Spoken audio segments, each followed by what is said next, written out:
သမင်းစားရင်အမဘာနဲ့စားစားနေတယ်ဆိုရင်တော့ဖတိမတော့ဟင်းကောင်းမလို့ဒါကအစာပြေလက်ဖက်နဲ့စားတယ်ငပြေရည်ပြော်နဲ့စားပြေလက်ဖက်ဆိုတာရှူရှဲပေါ့နော်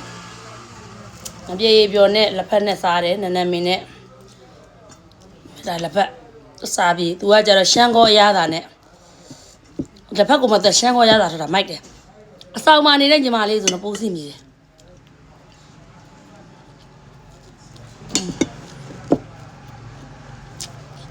မင်းကလည်းလည်းပေါင်းစားနော်နမေရလည်းစားပြေရဲ့ဆိုတော့ဟုတ်ကိုလေလက်ဘက်ကအစားပြေတယ်ဘာလို့လဲဆိုတော့လေဒါရှူးရှဲပါနော်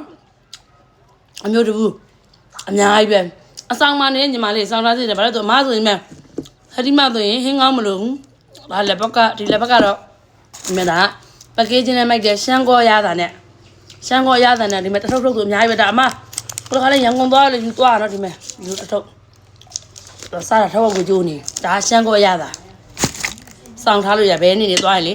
ဟင်းပြစ်တယ်အဲ့ဒါနဲ့ဒီမဲ့အမငါပြေးကြီးပြောနဲ့အဲ့ဒီနှစ်ခုနဲ့သမင်းစားတာအတိုးမြုံနဲ့ဒါကကြတော့လက်ဖက်ကမှရှမ်းကောရတာလေ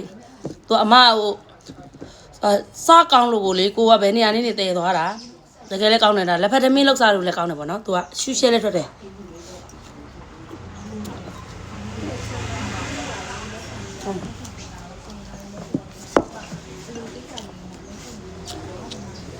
ဟိုဒီကြောင့်ဟင်းကောင်းလေးစစထင်းနေမှာဟင်းကောင်းမစားပြစ်ပါဘူးဟင်းကောင်းမစားပြစ်ဘူးဒါတမဘူးနဲ့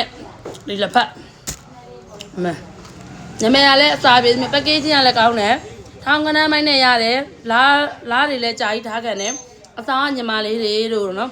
ဒါမဟင်းကောင်းမလို့ပေါ့နော်အမတို့လိုစားနိုင်ရင်ဆိုတော့ဟင်းကောင်းမလို့တော့ထင်တယ်မဲဒါအစားပြေးမှရှူရှဲရတာနဲ့ထွက်တာဒါကကြအစိမ့်ထွက်တာအမဆိုင်တိုင်းမှာရောင်းပါတယ်တပတ်ခါနေစပြီးတင်ပါတယ်အခုကတော့မန္တလေးအိမ်မှာတော့တင်ပြီးပေါ့နော်ဒီမဲထောင်ကနန်းမိုင်းနဲ့ရပါတယ်အစားပြေးရှူရှဲအကြာကြီးထားခဲ့မှလည်းဇုံးလေးနဲ့ထည့်ပြပါတော့ဒီမဲ့တပူးဆိုကြာကြီးထားခဲ့တယ်မဲအဲ့လေးကတော့သမင်းစားတာပါအစာပြေလက်ဖက်ရှူရှဲပေါ့နော်တပူးဆိုရင်9ယောက်10ယောက်ထားလို့ရပါတယ်ရှင်မင်္ဂလာပါတော့ကမှလည်းအဲ့လိုလေအပြေပြနဲ့လက်ဖက်ရှူရှဲနဲ့ပြီးပြီ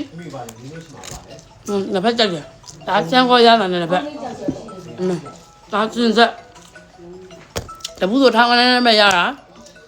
အတိမဆိုင်နဲ့မရပါဘူးကောင်းတာအဲ့ဒါပါအစာပြေပါဟုတ်ကိုအစာပြေပါပဲကောင်းလိုက်တာ